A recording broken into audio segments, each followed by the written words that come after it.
안녕하세요. 성경 몰입학교입니다. 오늘은 마가복음 10장 13절부터 하면 되겠습니다. 지난주는 이제 어, 바리새인들이 예수에게 와서 어,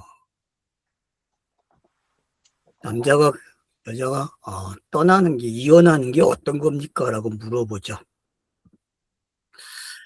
그러니까 예수가 모세는 뭐라고 하니? 물어보죠. 그러니까 대답을 합니다. 이혼 증서를 써서 주라 그렇게 대답을 합니다. 그러니까 예수가 그때는 사람들이 마음이 완악해져서 그런 거야 라고 가르쳐주고 이야기를 어, 이제 창세기로 돌아갑니다. 그러니까 여러분 창세기에 나오는 그 2장의 모습과 모세가 기록한 거하고 잘 비교할 수 있어야 됩니다. 왜냐하면은 창세기 2장은 사람을 창조하는 게 아니라는 걸 아셔야 돼요. 사람을 만드는 이야기가 아닙니다. 그거는 구원을 일으키는, 구원이 어떻게 이 땅에서 펼쳐질 건지를 설명하는 내용으로 읽으셔야 되지, 사람을 만드는 이야기를 읽으면 안 돼요. 이미 천지창조도 제가 그렇게 설명했죠. 천지창조도 자연을 만드는 이야기, 우주 만물을 만드는 이야기가 아니라 이미 만들어져 있는 거죠. 이미 만들어져 있고 인간들이 그 만들어진 걸 가지고 자기들이 살아오는 세상을 이제 신이 개입을 해서 야, 내가 이거 만들어준 거 이렇게 살라고 준 게 아니야. 나를 배우라고 줬는데 너희들이 잘못 사용했다고 해서 주는 게 창세기 1장부터의 내용이잖아요. 그러니까 그 시작을 잘해야 된다는 거죠. 시작을. 마찬가지죠. 결혼에 관한 이야기, 창세기 2장에서 이걸 끄집어낸다는 이야기는 모세의 이혼이라는 게 생활 속에 깊숙이 박혀 있지만은 그 이야기는 결국 누구의 이야기다? 내가 만들어낼 구원의 이야기야 라고 설명한다는 거죠. 그게 그냥 단순하게 받아들여져야 성경 읽기가 된다는 거죠. 그게 안 돼버리면은 결국은 우리는 세상의 관습대로 성경을 읽게 되고 결국 그 관점에서 성경을 읽게 되겠죠. 그래서 어느 쪽에 한쪽에 치우쳐서 결국은 살아가는 사람이 될 거예요.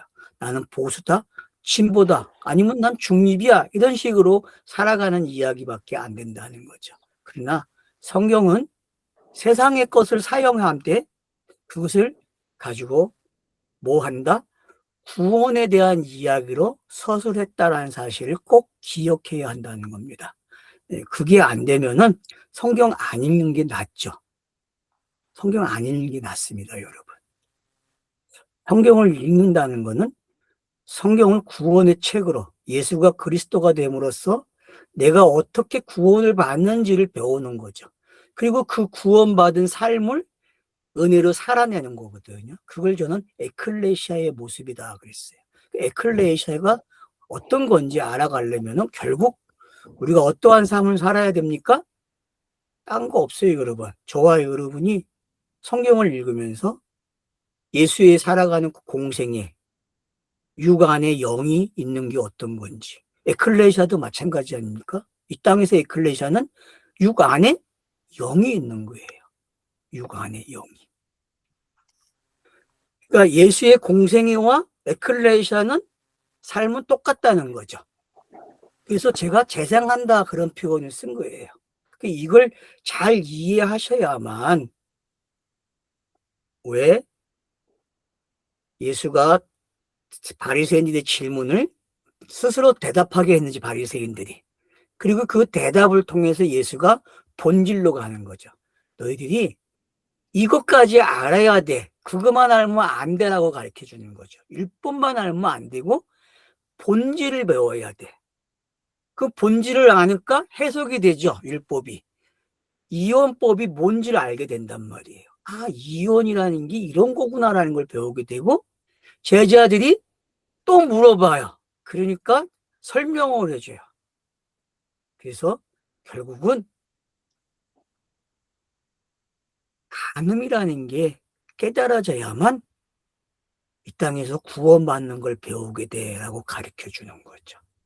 그래서 이스라엘 역사 속에, 성경 역사 속에 간음이라는 게 매우 많이 기록되고 있다는 거예요.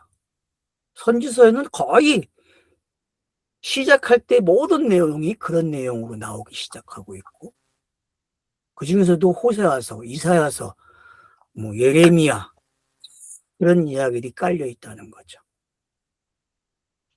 그런가 하면은 잠언에서도 얼마나 재미나게 표현하는지 아실 거예요. 잠언에서도. 그러니까 그만큼 간음이라는 걸 잘 배우게 되면은, 하고 제가 간음을 하라 그 얘기 아닙니다. 저번 주도 얘기했지만 그걸 통해서 진리를 배우는 어떤 것이 있다는 거예요. 예수가 그리스도로 되어 나오는 이 가정 속에는 이 일이 꼭 일어나야 되거든요. 이혼 증수도 필요하고 간음도 필요한 거예요. 그게 다 보여야 되거든요. 근데 우리는 악습이 있어요. 교회에 다니는 사람들의 악습. 그게 뭡니까? 신을 교회가 보호하려고 한다는 거죠. 신의 영역을 딱 커트라인을 만들어 놓고 요거만 가져가는 거예요. 왜? 다른 거는 신의 영역이 침범당한다고 생각하는 거예요. 근데 여러분 성경책을 이게 가둬놓고 읽으면은 읽어집니까? 안 읽어집니다. 성경은 다중적으로 읽으라고 돼 있어요. 다중적으로. 하나의 모습으로 보지 말라는 거죠. 왜요? 그게 공간복음서의 모습이잖아요. 마태, 마가, 누가의 모습은 어때요? 여러 각도에서 보라는 거예요. 여러 각도에서. 그 이야기는 우리로 하여금 볼 수 있는 환경을 열어준 거란 말이에요. 그 열어줌이 뭔지 모르기 때문에 신을 보호하는 일을 교회가 한 거죠. 근데 성경은 신을 보호하지 말라 그래요. 왜냐? 성경에서 표현된 신은 그 하나님이 아니기 때문에. 무슨 얘기인지 알겠죠? 그거는 그냥 구원 이야기에 필요한 신들을 동원시킨 거예요. 그것도 그 당시에 사용되는 표현들을 갖다가 쓰면서 가르쳐 준 거라는 거죠. 그러니까 그걸 가지고 신이라고 이야기하는 순간 진짜 신성 모독죄에 걸리는 거죠. 그건 신이 아니라는 거죠. 성경에 기록된 신은 구원에 필요한 어떤 동작을 만들어내기 위한 어떤 서술적인 용어로 필요한 거지 본질은 아니라고 우리는 알아야 된다는 거죠. 본질은 뭐밖에 없어요? 하나님은 영이시다 이거밖에 없어요, 여러분. 그럼 영을 신을 표현할 수 있습니까? 못합니다, 여러분. 성경에 표현된 신들은 결국은 우리가 성경을 읽는 데 필요한 어떤 방법론적인 신이구나라는 걸 알아야 되죠. 그렇게 생각하지 않고 성경에 나오는 신들을 그냥 신으로 가져와가지고 섬기려고 하고 있다. 그거는 성경이 원하지 않는 방법이죠. 잘못된 선택이죠. 그래서 여러분들이 신간이 정리된다는 게 어떤 건지 본인들이 잘 가지고 계셔야 됩니다. 그런 관점을. 그런 면에서 지금 이 1장에서 12장, 12절까지, 1절에서 12절까지에 나오는 이 내용이 얼마나 교묘하게 예수가 그리스도가 되는 이야기를 펼쳐놨는지를 잘 알게 된다는 거죠. 그래서 고린도전서도 이런 방식으로 읽어야만 읽어지는 거죠. 자, 오늘 이제 13절, 이제 어린 아이들이 예수에게 와서 축복받기로 원하는데 제자들이 방해를 해요. 제자들이. 그러니까 그 방해하는 걸 보시고서 아이를 데려와서 이야기를 하십니다. 그러면 이제 이 아이를 통해서 뭘 이야기하겠다는 거예요? 진리를 이야기하는 거죠. 그럼 성경에서 말하는 진리 뭡니까? 예수가 그리스도가 되는 이야기죠. 또 뻔한 이야기죠. 저분은 뻔한 이야기 하고 있어. 근데 제가 뻔한 게 아니라 성경이 그래요. 성경이 뻔하게 이야기한다니까요. 자, 한번 읽어봅시다요. 그때 그들이 그에게 아이를 데려왔고 그들은 만져도록 하였다. 그러자 제자들이 그들을 책망하였다. 자, 만져주도록 데리고 왔어요. 어떤 무리들이. 근데 이 아이도 하나가 아니죠. 복수를 사용하고 있다는 것도 우리가 기억해야 되고. 그리고 제자들이 이걸 책망을 해요. 그러니까 제자들이 지금 어떤 일을 하고 있는 거예요? 장애물이죠. 그러니까 지금 마가복음에서는 계속 제자들을 어떻게 만들고 있다? 계속 안 되는 쪽으로, 알아듣지 못하는 쪽, 보지 못하고 듣지 못하는 쪽으로 가고 있다는 거죠. 왜요? 독자들에게 너희는 이렇게 되지 말아라라고 가르쳐 주는 거예요. 그러니까 제자들이 그러고 싶어 그러는 게 아니라 때가 아니기 때문에 그렇다는 건 알고 있잖아요. 마찬가지죠. 저와 여러분은 때가 완성된 때로 성경을 읽고 있으니까 이들 것처럼 되면 돼요, 안 돼요? 하지 말라는 거예요. 그런 것도 성경의 기록 방법 중에 하나라는 걸 알고 계셔야 돼요. 그러니까 성경이 제자들을 이렇게 안 좋게 표현하고 있다라는 이야기는 그걸 통해서 우리는 어떻게 해야 된다? 지혜로운 사람이 돼야 된다는 거죠. 진리를 간파할 줄 알아야 된다고 가르쳐주고 있는 거예요. 왜? 제자들의 그 어두운 부분은 우리로 하여금 빛이 되게 해주고 있다는 거죠. 똑같이 되지 말라고 가르쳐주는 거잖아요. 똑같이 되지 말라. 근데 어느 때까지 제자들은 이렇게 되잖아요. 어느 때까지. 우리는 그 어느 때까지가 아니라 이미 그때는 성경이 완성되어 있으니까, 복음이 완성되어 있는 상태에서 성경을 보니까 우리는 그걸 알아챌 수 있다는 거죠. 그러니까 우리가 성경 읽는 게 제자들보다 나은 환경이죠? 아닐까요? 똑같은 환경일까요? 저는 나은 환경이라고 생각해요. 왜냐? 그들은 크로스 시간 속에 있지만 우리는 카이로스 시간에 있다니까. 이 관점을 잘 안다면은 성경 읽는데 상당한 도움이 된다는 걸 알게 되는 거죠. 그래서 제자들이 책망을 받고 있다. 제자들이 지금 뭔가 책망을 그들 아이로 하여금 장애물이 되고 있다라고 표현해 줌으로써 예수는 이걸 가지고 사용한다는 거죠. 그래서 보세요.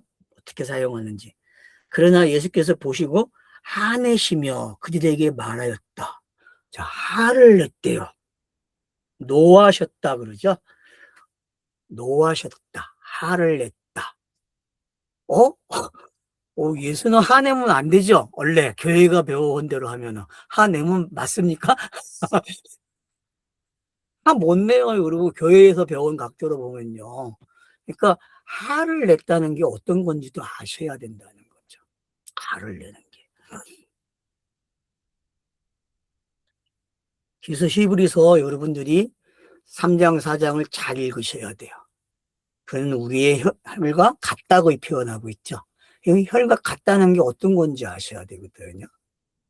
근데 그걸 잘못 오해하면 큰일 나요. 그래서 참, 말을 아끼시면서 곱씹어 먹으세요.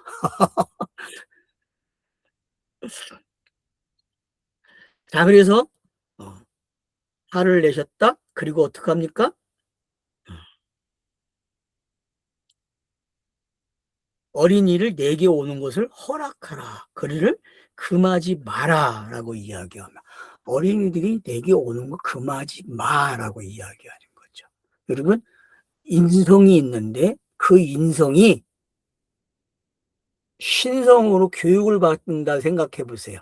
그러면 그 인성이 신성을 교육하게 되면 어린아이로 시작하게 되는 게 맞잖아요.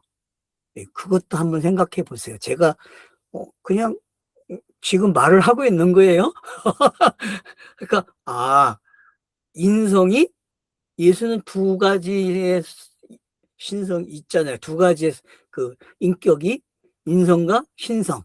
인격이라고 표현하면 안 되죠. 하여튼 인자는 뭐가 있어야 된다? 양성이 있어야 된다고 했잖아요. 그 양성 중에서도 지금 인성이 뭘 배워요? 신성인데 어린아이로서 배우고 있는 모습이죠. 그래서 오는 걸 방해하지 말라 그렇게 이야기할 수도 있는 거죠. 그러니까 성령이 예수에게 계속 역사하고 있는 모습이 뭔지 이렇게 표현되고 있다라고도 보시면 될 것 같아요. 그러니까 저자는 지금 다른 각도에서 이걸 조명해 주고 있다라고도 보시면 되겠죠. 자, 그래서 이제 금하지 마라. 이는 하나님의 왕국은 이런 자들의 것이기 때문이다. 그래요. 그러니까 금하지 마라. 왜요? 하나님의 왕국은 이런 자들의 것이다라고 이야기해요. 그래서 이격을 설명합니다. 이격. 그러니까 일격이 아니라 이격을 설명하고 있다는 것도 좀 이해가 되시면. 그러니까 지금 공생애가 인성과 신성이 어떻게 움직여지고 있는지도 보셔야 된다는 거죠. 여태껏 해보지 않은 말을 제가 지금 하는 거거든요. 그러니까 인성과 신성이라는 게 어떨까요? 여러분 만나면은 튕겨나가죠. 조화될 수 없습니다. 근데 거듭나면 어떻게 될까요? 거듭나면은 바뀌는 거와 같아요. 저와 여러분도 거듭난 게 확인이 되기 시작하면은 어때요? 도덕적으로 좀 더 나아지고 좀 나아지는 게 있잖아요. 생각하는 것도 그렇고. 그렇다 표현하기는 부족한 거지만은 잊어먹어도 됩니다. 이 표현은 내가 표현하지 말할 걸 지금 표현했는데 아무튼 그래요. 그러니까 지금 예루살렘으로 올라가는 최종적인 시간이거든요. 이 시간이. 왜냐하면 이제 11장 되면은 이제 예루살렘으로 올라가는 이제 호산나 사건이 일어나거든요. 나귀를 타고 올라가시는. 그러니까 그 전에 이제 일어나고 있는 준비 작업이란 말이에요. 준비 작업. 그러면 제자들도 준비가 돼야 되고 예수도 더 어떻게 해야 됩니까? 자기를 이렇게 해줘야 되거든요. 그리고 순응할 수 있도록 이런 것들이 어떻게 준비가 되고 있는지를 한편에서 여러분들이 보시면 좋을 것 같아요. 물론 제자들도 그 당시에 이렇게 했다 제가 부인하는 거 아니에요. 알았죠? 제자들이 이렇게 한 거지만은 또 이걸 이렇게도 볼 수 있지 않느냐 그 제안을 하고 있다는 거 여러분이 이해를 해주시면 고맙겠습니다. 자, 그래서 이제 어떡합니까? 15절에 내가 진실로 너희에게 말하노니 누구든지 어린아이같이 하나님의 왕국을 맞아들이지 않는 자는 그곳으로 들어가지 못할 것이다. 어린아이가 되지 않고는 뭐한다? 결국 왕국에 들어가지 못한다라고 비교를 해주고 있다니까. 그러니까 어린아이의 모습이 그럼 뭐냐? 이제 따져봐야 되죠. 도대체 뭐 어린아이가 뭐냐? 뭐 오늘 어린이날인데 그 어린이날 어린아이에 대해서 이야기하고 있단 말이에요. 그러면 우리가 생각하는 부모들이 생각하는 어린아이는 뭘까요? 그냥 아빠 엄마 말 잘 듣고 하라는 대로 그냥 순종해주면 되는 거잖아요. 건강하게 잘 커지고 그렇잖아요. 일반적으로 우리는 그렇게 생각하고 있단 말이에요. 근데 저는 이 어린아이를 좀 다르게 성경에 나오는 이 어린아이는 일단은 파이디언이라고 했잖아요. 제가 파이디언 하면서 뭐라고 이야기했습니까? 거듭난 아이라고 했죠. 거듭난 아이. 그러니까 에클레시아다. 에클레시아의 탄생의 모습이죠. 그래서 이 에클레시아가 어떻게 됩니까? 성장해가는 모습이죠. 그러니까 거듭난 모습이니까 왕국의 모습이 돼야 안 돼요? 왕국이죠, 여러분. 그러니까 어린아이는 결국 뭐다? 왕국이다. 왜요? 거듭난 아이이기 때문에. 제가 정의를 그렇게 했기 때문에 앞에서 이 말을 계속 할 수밖에 없어요. 물론 뭐 나중에 가서 또 이거 교정합시다라고도 할 수도 있겠죠. 근데 지금까지는 이 아이를 뭘로 보는 게 좋겠느냐 했을 때, 이 아이는 거듭난 아이로 보자. 그래서 예수가 뭘로 잉태됩니까? 성령으로 잉태되죠. 그죠? 성령으로 잉태되고 또 공생의 시작을 뭘로 해요? 성령으로 시작하시죠. 그죠? 그러니까 이런 것들을 전부 다 여러분들이 잘 의식하고 계시면은 아이가 뭔지 알게 되고 또 어머니가 뭔지 알게 되잖아요. 어머니는 뭡니까? 성경에서? 보혜사잖아요. 보혜사. 도와주는 자잖아요. 그런 것까지도 여러분들이 함께 보면은 좋겠다는 말씀을 드립니다. 그래서 왕국은 결국 아이와 같다라고 표현해 줌으로써, 그럼 왕국이 들어가려면 왕국은 거듭나지 않으면 왕국을 입성을 못하죠. 시작을 못해요. 왜냐? 왕국은 장서적 개념도 아니고 물리적 개념도 아니기 때문에 그래요. 그 왕국은 뭐 신학에서는 하나님의 말씀이 있는 곳이다 라고 이야기하거든요. 근데 뭐 그것도 좋은 표현인데 저는 더 정확하게 뭐라고 표현해요? 영이다. 왕국은 영의 세계라는 거죠. 영의 세계라는 거죠. 에클레시아의 모습이죠. 그러니까 에클레시아는 곧 뭐다? 왕국이다. 그렇게 말을 할 수 있는 거죠. 왜? 왕국이나 에클레시아는 다 뭐로 결합되어 있어요? 거듭남으로 결합되어 있는 거죠. 거듭남. 아이도 거듭남으로 시작된 걸 아이라 그러고. 그러니까 이렇게 제가 설명하고 있는 거를 여러분들이 좀 이해를 하시면 좋겠어요. 뭐 아닌 사람은 아니어도 됩니다. 꼭 뭐 이렇게 보라고 이야기하는 건 아니에요. 저는 그래요. 저는. 자, 그리고 16절 보니까 그리고 그분은 그들을 안으시고 그들에게 손을 놓으시고 그들에게 복 주셨다. 뭐 안수했다. 손을 놓으셨다. 안수했다. 하여튼 어떤 표현이 있는 거죠. 그죠? 그러니까 이 표현의 세계를 우리는 이제 이해를 하시면 돼요. 결국은 복을 받은 아이네.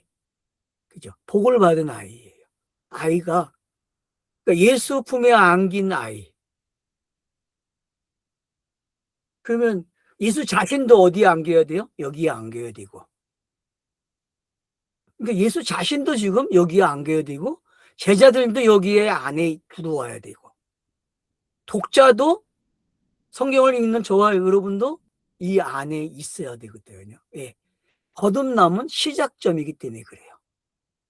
이 땅에서 하나님의 왕국, 하나님의 나라, 에클레시아, 그건 다 뭐예요? 아이로부터 시작되는 거예요. 거듭남으로부터. 그러니까 안아서 복을 줄 수밖에. 왜? 그 일이 결국은 무슨 일이에요? 자기가 고난을 받고 죽고 사흘 만에 살아나야 될 이야기 속에 담겨져 있는 메시지란 말이에요.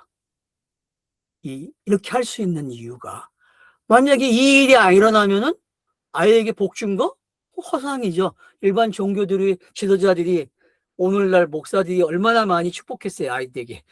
안 그래요 여러분? 어린이 주일을 해가지고 얼마나 많은 아이들이 축복을 받았습니까? 응? 근데 예수가 아이들을 안았다? 그리고 그들에게 안수를 하면서 복을 빌어줬다? 그 이야기가 뭐겠습니까? 그거는 8장 31절, 9장 31절, 10장 33절, 34절이 이야기하는 죽음의 예고가 이제 오늘까지 하면 3번 나오거든요.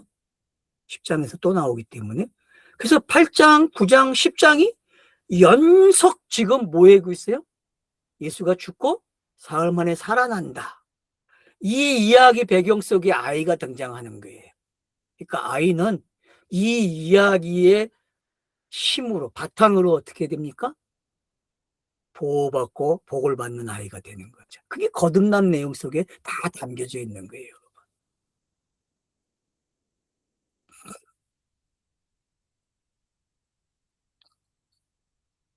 자, 그래서 이제 어린아이가 복을 받는 게 뭔지, 왜 어린아이와 왕국이 이렇게 니코로 됐는지 이제는 아시겠죠.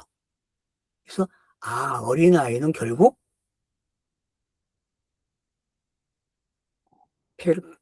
왕국이구나. 왕국. 거듭남이구나. 에클레시아구나.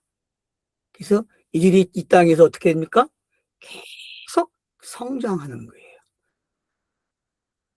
성장하는 모습이 보여야 되거든요.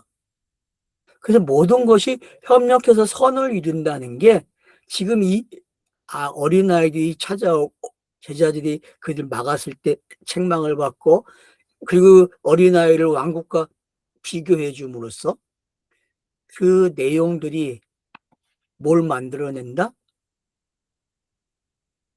바로 협력해서 선을 이루는 내용이 가는 내용이죠. 예, 구원의 이야기와 관계된 걸 뭐라 그래요? 협력해서 선을 이룬다. 그렇게 이야기하는 거죠. 무언가 관계없는 걸 협력해서 선을 이뤘다 말을 많이 쓰잖아요. 안 그렇습니까? 여러분, 교회에서 얼마나 많은 말을 쓰고 있어요. 비교해 가면서. 근데 우리는 정확하게 어떻게 써야 돼요? 구원의 이야기. 지금 제자들, 아이를 데려온 무리들, 그리고 아이들, 그리고 예수, 이 공동체가, 이 에클레시아가 뭘 만들어내고 있어요? 복음의 내용을 어떻게 만들고 있는지를 우리는 확인했다는 거죠. 이제 확인하셨죠? 그러면 이제 그 다음 부분으로 넘어갑니다. 네. 자, 어린아이가 이제 뭐가 됐어요? 이 땅에서는 이제 부자가 되는 이야기가 됩니다. 부자가 돼가지고 나타나요. 부자. 비교가 되죠. 어린아이와 부자. 어린아이와 부자. 근데 이 부자 이야기를 보시려면 앞에서 뭘 비교하면 좋아요? 네 손이 범죄하면 잘라버리라. 왜? 두 손을 가지고 지옥에 가는 것보다 병신으로 천국 들어가는 게 낫다라고 한 말을 기억하셔야 돼요. 그걸 여러분이 상기하시면서 이 내용을 보시면 좋겠습니다. 자, 또 그분이 그의 길을 가시는, 네. 자, 여러분 지금 내 방을 시작할 때에 그때에 그들이 그에게 아이를 데리고 왔다 라고 표현되어 있고 시작할 때 아마 그 다음 이제 17절 시작하면은 그분이 그의 길을 가시는데 그래요.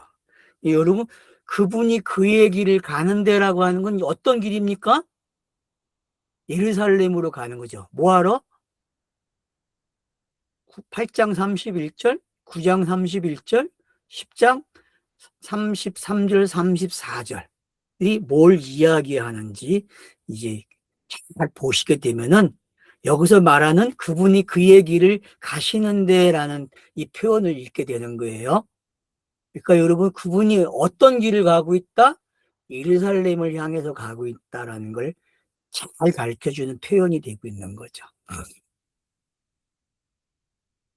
자, 그 다음에 한 사람이 달려왔다. 여러분 율법이 졸업하려면 어떻게 해야 돼요? 달려와야죠, 그죠? 율법이 졸업하려면 한 사람이 달려와야 돼요, 여러분. 길을 가고 있는데 달려와요. 달려와가지고 뭐라고 합니까?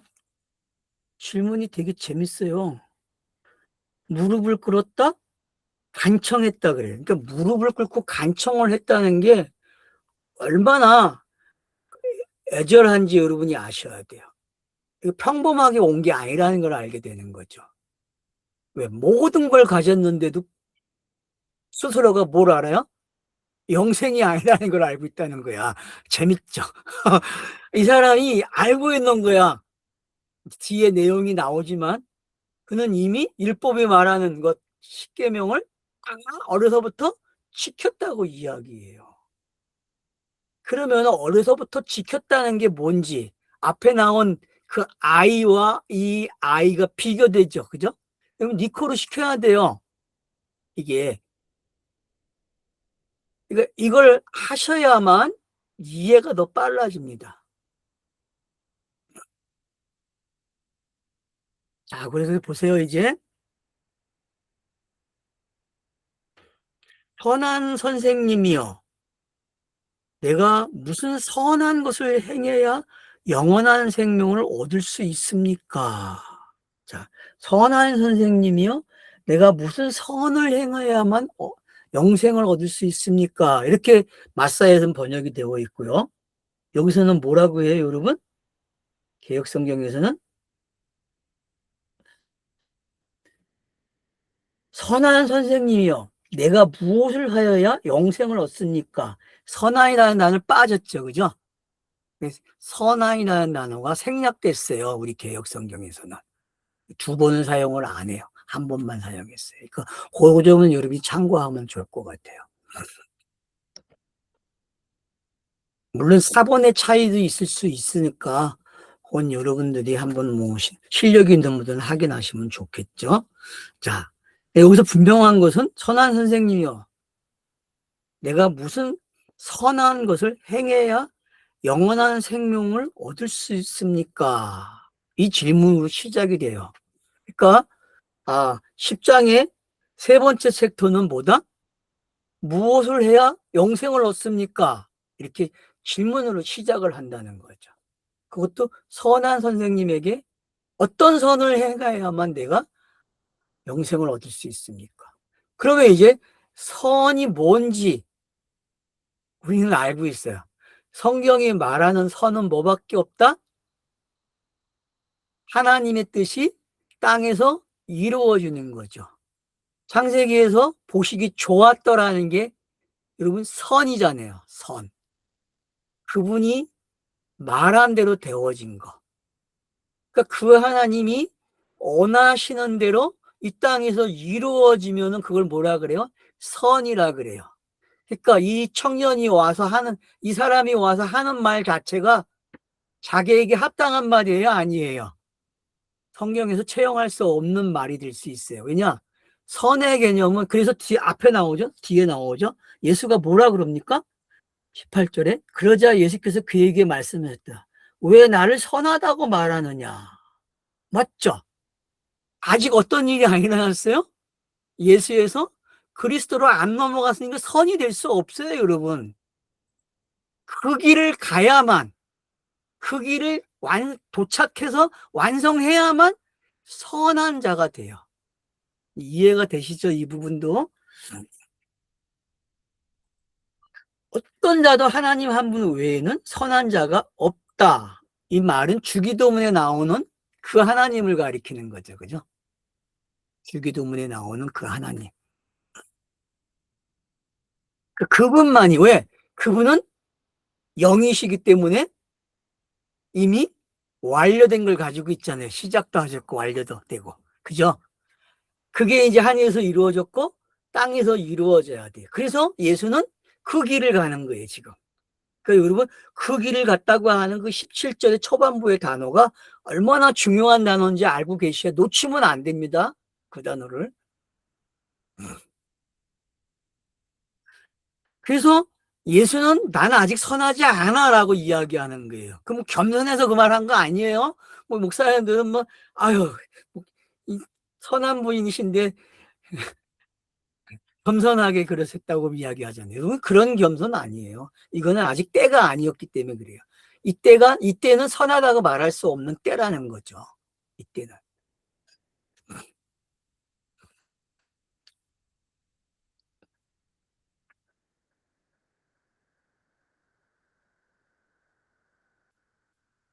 자, 너는 명령들을 안다.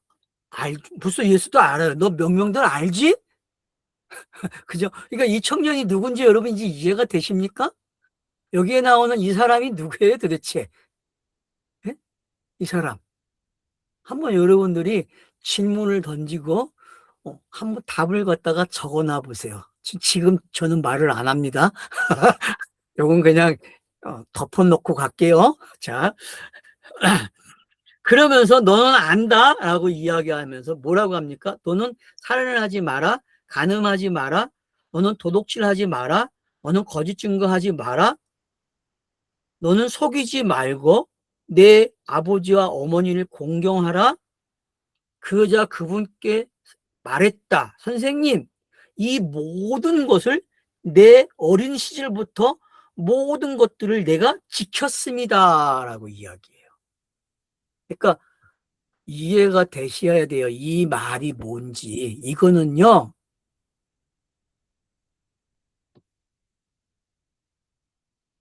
하늘에서 온 그 인자의 모습이 지금 이렇게 표현되고 있다는 걸 아셔야 돼요.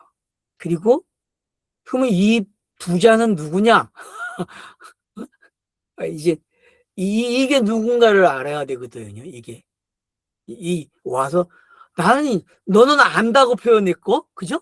너는 안다. 예수가 넌 안다. 너 이런 거 이런 거 다 알고 있잖아. 그리고 너는 이미 지켰어 어릴 때부터. 그러니까 어릴 때부터 지켰다는 이야기가 뭐예요? 너 처음부터 지켰지? 처음부터 알고 있잖아 이거. 네가 다 지켰어. 그러면 지켰다는 이야기는 누구에게 해당되는 거예요, 여러분? 이 땅에서 이 말을 할 수 있는 사람은 누구밖에 없어요. 예수밖에 없어요, 여러분. 예수. 예수고 또 이 예수의 모습 속에 또 누가 있어요? 모세에게 법을 준 그 하나님. 그 엘로힘의 모습도 이 안에 들어와 있다고 여러분은 생각을 하셔야 됩니다. 그러니까 이 그림이 지금 이 사람이 누구냐라고 이야기할 때에 갖다 날 게 좀 많아요, 여러분들이. 소환을 많이 하셔야 됩니다. 하나만 소환하지 마세요. 배고프니까 그러면은. 그러면 배고파 가지고 잠을 못 자. 배고프면 여러분 잠 못 자잖아요. 배불러야 잠을 자지. 예?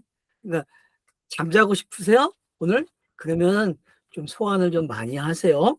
자. 그래서 어린 시절부터 지켰대요. 그러니까 21절에 또 예수께서 그를 주목하셨다. 그를 사랑하셔서 또 그에게 말씀하셨다. 너에게 한 가지 부족하다. 가서 너가 가지고 있는 만큼 팔아서 가난한 자들에게 주어라. 네가 가지고 있는 거 팔아서 가난한 자들에게 주래요. 그럼 가난한 자들이 누굽니까? 신지식이 없는 자들. 가난한 자는 신지식이 없는 자들이에요. 그러면 가지고 있는 자는 뭘 해야 돼요? 팔아야 되잖아요. 그럼 판다는 게 뭡니까? 그게 대속재물 아니에요. 구속. 예? 그냥 그렇게 가져가세요, 그냥. 그러면은, 아, 이 그림이 엘로힘 그림도 되고 예수의 모습도 되네? 이 두 개의 모습이 지금 함께 담겨져 있는 거예요. 왜? 이 엘로힘이 부자잖아요. 엘로힘은 여러분 부자입니다.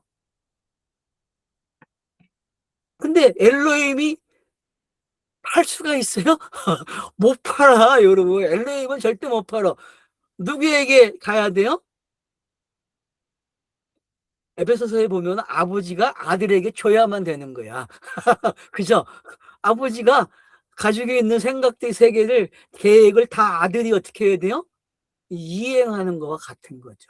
완료하는 거죠, 전부 다. 그래서 팔아서 줘야 돼요. 근데 여기에 나오는 이 사람은 어떡합니까? 부자야, 부자. 부자는 것 같아요.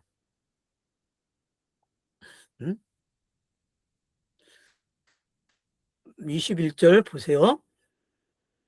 또 예수께서 그를 주목하셨고 그를 사랑하셔서 또 그에게 말씀하셨다. 너에게 한 가지 부족하다. 한 가지가 부족하다.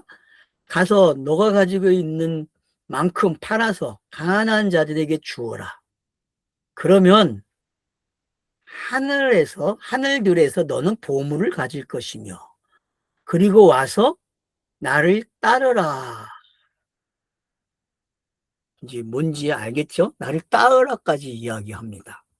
그러자 청년이 이 말씀으로 삼격입니다. 그러니까 여기 나오는 청년은 뭐다? 말씀으로 삼격이 되는 거예요. 삼격, 격이. 그러니까 아까는 이격이 나왔죠. 여기서는 이 삼격이 나옵니다. 충격을 받아서 근심하며 떠났다. 금심하고 떠났대요. 그러니까 여러분 8장 31절, 9장 31절 그리고 뒤에 나오는 세 번째 예고가 여러분 지금 이거와 같다는 걸 아셔야 돼요. 예수가 그냥 쉽게 말하는 표현이 아니에요. 충격이 돼야 된다니까요. 누가 받는 충격? 이 청년이 지금 충격을 받는 거예요, 여러분.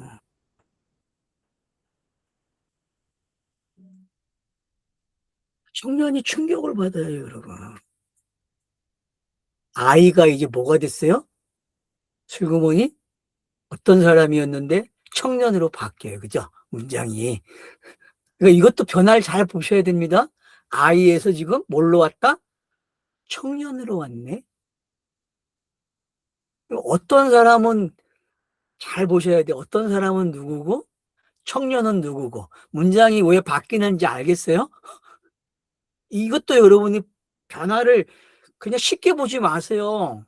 이 변화가 어떤 차선을 만들어주고 있는 거거든요. 이 표현들이. 그러면은 어떤 사람들이에서 이제 일로 오는 게 뭔지를 알게 되면은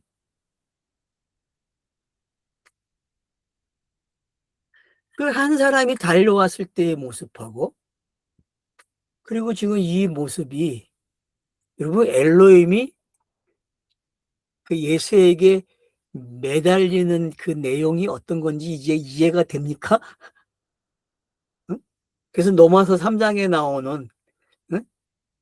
하나님도 어렵고 믿는 사람도 어렵게 한다는 게, 그게 여러분 쉬운 표현이 아니에요. 이런 데서 그거를 못 찾아내면은 못 읽어지는 거예요, 여러분. 그런 표현들을. 지금 한 사람이 했고 청년으로 넘어오니까 청년이 충격을 받아가지고, 응? 근심하며 떠나요. 그리고 나레이터가 답을 달아줘요. 왜 근심했는지. 재산이 많아. 여기서 말하는 재산이 뭐예요? 앞에 나열한 율법이잖아요. 십계명이잖아요, 여러분. 땅의 것만 적어놨죠? 예?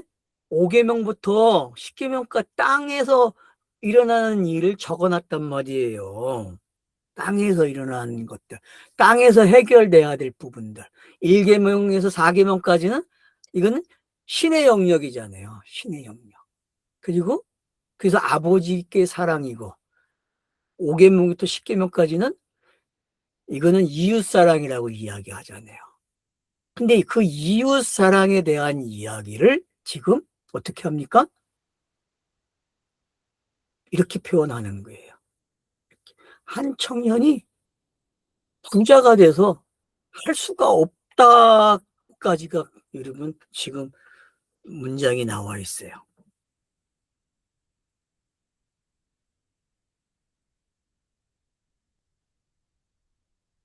자, 어때요, 여러분? 여러분도 여기서 좀 근심이 됩니까? 어린아이로 시작해가지고 지금 한 사람으로 출발했고, 그리고 청년으로 오니까 확실해져요, 내용이. 하늘의 뜻이 땅에서 이루어지는 게 쉬운 일이 아니라는 걸 알고 계셔야 돼요. 공생에 우린 그냥 읽으면 되는 줄 알았어요. 이러면 읽으면 되지 않아요. 우리를 문자 하나하나를 읽으면서 공생에 참여시키고 있다는 사실을 알고 계셔야 돼요. 그래서 아버지로 표현되고 아들로 표현되는 이 것들이 어떤 건지를 잘 이해하셔야만 율법이 어떻게 완성이 되는지를 가르쳐 주고 있는 거죠. 그래서 어린아이, 한 사람, 청년이라는 이런 것들이 뭘, 어떤 차선을 만들어서 어디에 도착하려고 하는지. 도착하는 지점은 뻔하죠. 32절로 34절이에요, 여러분. 이미 우리가 보았던 구절이죠. 8장 31절, 9장 31절. 그 가는 길을 얼마나 복잡한지를 한 사람과 청년의 이야기를 통해서 예수가 자기가 가야 할 길을 설명해 주고 있는 거예요. 이런 거라고.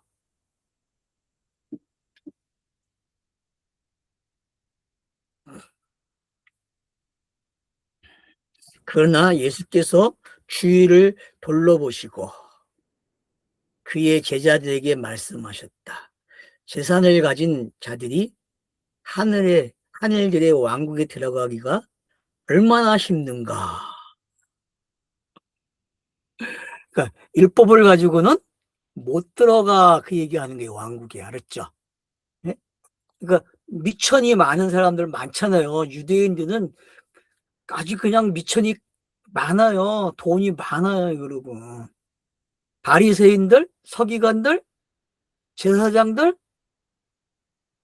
그 당시에 종교 지도자들은요, 다 부자들이에요, 여러분. 문자 그대로 부자였다니까요. 근데 그 부자들이 예수 앞에 서게 되면은 거절당해요. 그걸 못 버려. 부자인 걸 버려야 되는데, 그걸 팔아서 가난한 자를 줘야 되는데 못 한다니까요. 그래서 구약 성경이 메시아가 오라고 얘기한 거예요. 왜? 부자인데, 부자가 가난해져야 되는데 가난해질 수 있는 방법을 못 찾는다니까요, 여러분. 근데 예수는 태어남부터 뭐예요? 태어남부터 형식적인 게 뭐예요? 다 가난해. 맞잖아요, 여러분. 그리고 목수의 아들이고 결국 자신이 목수가 되고 가난뱅이야. 그래서 그 당시에 가난뱅이인가 하는 직업이거든요.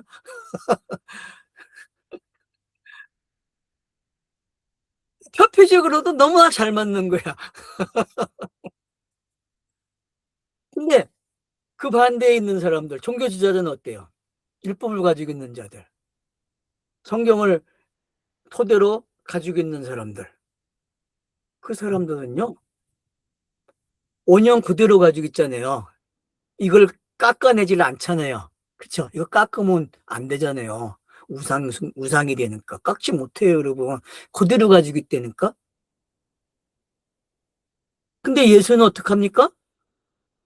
깎지 않은 그거를 본인 스스로가 다 해체해버려요. 깎아서.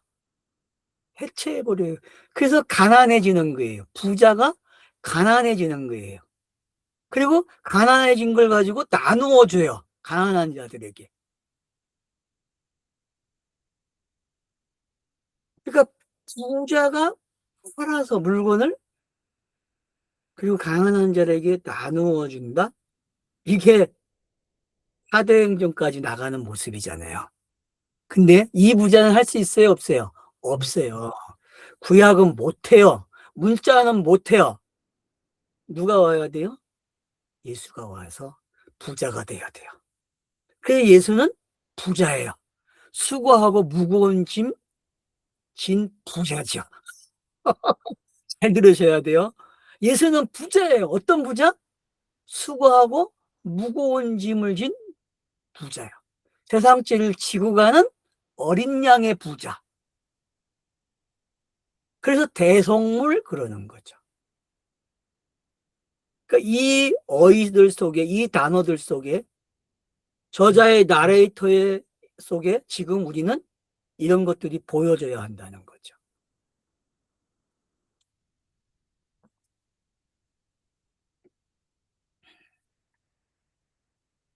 그러자 제자들이 그분의 말씀에 놀랐다. 그러자 예수께서 그들에게 말씀하셨다. 아이들아, 하늘의 왕국에 들어가기가 얼마나 힘든가. 참, 아이들아. 25절 한번 봅시다. 이 성경으로. 개역 개정입니다.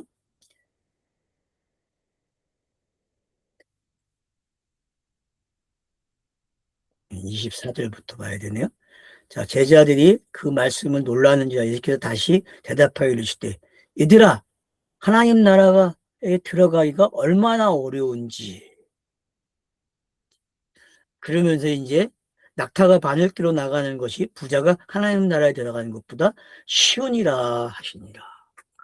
이 비유를 여러분 잘 깨달으셔야 됩니다. 25절에 나오는 이 비유. 왜 하필 아이들아라고 했을까요? 제자들이 아이들이잖아요. 예수도 아이들이고 제자들도 아이들이에요. 근데 한 사람 청년을 통해서 지금 계속 어떻게 해요? 성장해가는 모습이 보이는 거죠. 결국은 그때를 향해 가고 있는 모습이 어떻게 표현되고 있는지를 여러분이 읽어내야 돼요. 왜냐? 그때를 향해서 가고 있는 표현들이기 때문에 그래요, 이 표현들은.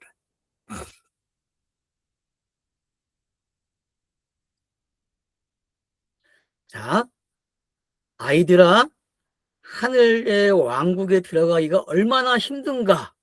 부자가 하나님의 왕국으로 들어가는 것보다 낙타가 바늘구멍을 통하여 들어가는 것이 쉽다 그래요.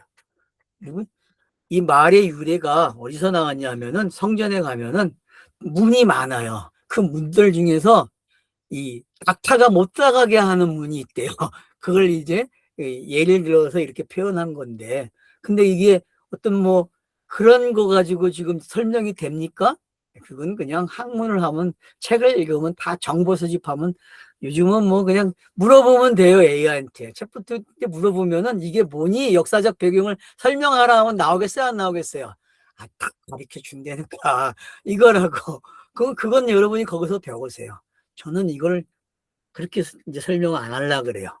거기서 빌려온 건 맞지만은 이 표현은 그렇게 보면 배고프죠. 자, 부자가 하나님의 왕국으로 들어간 것보다 낙타가 바늘구멍으로, 여러분, 낙타가 바늘구멍 들어가는 게 확률이 있어요, 없어요? 0%입니다. 확률이 0%. 그리고 부자가 가난해졌어. 부자가 그 부자인 것을 팔아갖고 가난한 자 주는 것, 그건 0%예요. 스스로가 할 수 없는 일이에요. 그래서 성경은 예수라는 인자를 보내서 그 인자가 하늘길을 통과한다니까, 그냥 낙타가 돼가지고. 이게 신비예요, 여러분. 그게 8장 31절이고 9장 31절이고 10장 32절로 34절의 내용이에요.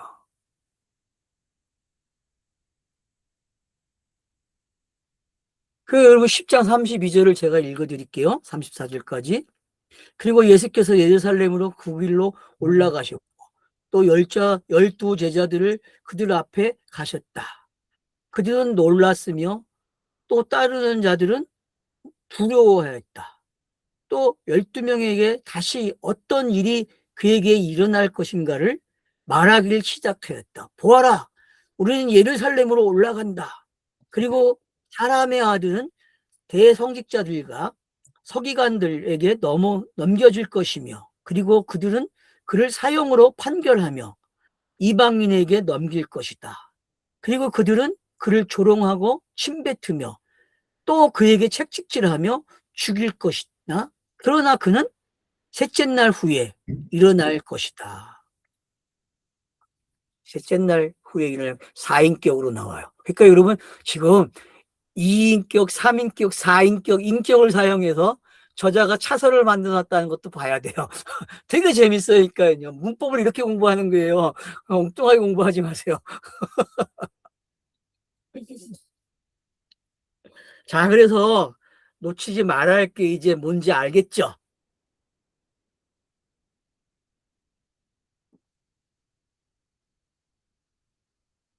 흔히 그러니까 놀래서 뭐라 그럽니까? 그러자 그들은 매우 놀라서 말하였다. 그러면 누가 구원을 받겠습니까? 맞죠? 누가 뭐, 그러니까 미천이 부자도 못 들어가고, 가난해도 못 들어가요, 여러분. 부자인 사람, 그리고 부자가 돼가지고, 그걸 팔아서 가난한 자에게 줄 수 있는 사람. 그 표현을 이제 제가 8장 31절, 9장 31절, 그리고 10장 32절에서 34절로 설명을 한 거예요. 제 말이 아니에요. 그러니까 성경이 이렇게 그물망을 쳐놨다니까 걸리라고. 제발 엉뚱한 설명하지 말고 성경이 성경을 해석하는 방법대로 읽어봐라고 가르쳐주고 있단 말이에요.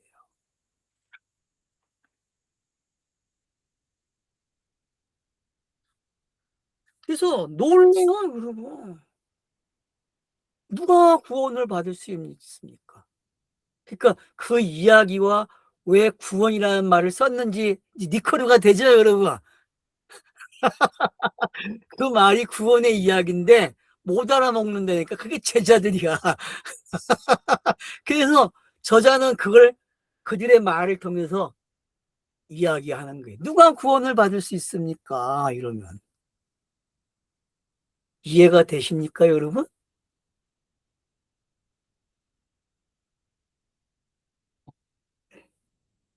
쉬었다 합시다. 너무 많이 했어. 시간이 꽤 됐죠.